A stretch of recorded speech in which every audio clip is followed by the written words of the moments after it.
17ನೇ ಅಧ್ಯಾಯದ 23ನೇ ಶ್ಲೋಕದಲ್ಲಿ ಆ ಪರಮೇಶ್ವರನನ್ನು ಪಡೆಯುವ, ಶಾಶ್ವತ ಸ್ಥಾನವನ್ನು ಪಡೆಯುವ, ಆ ಪರಮಧಾಮವನ್ನು ಪಡೆಯುವ ವಿಧಿಯನ್ನು ಹೇಳಿದ್ದಾನೆ. ಓಂ ತತ್ ಸತ್ ಇತಿ ನಿರ್ದೇಶ ಬ್ರಹ್ಮಣ ತ್ರಿವಿಧ ಸ್ಮೃತ.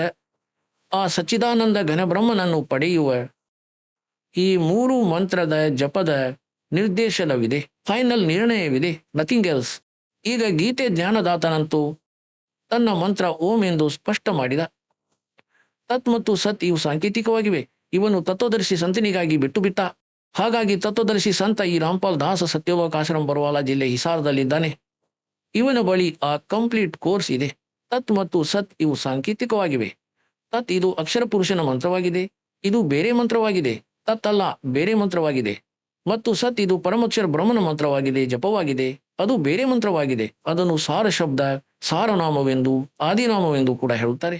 ಹೀಗೆ ಇದು ಪರಮೇಶ್ವರನನ್ನು ಪಡೆಯುವ ಕಂಪ್ಲೀಟ್ ಕೋರ್ಸ್ ಆಗಿದೆ.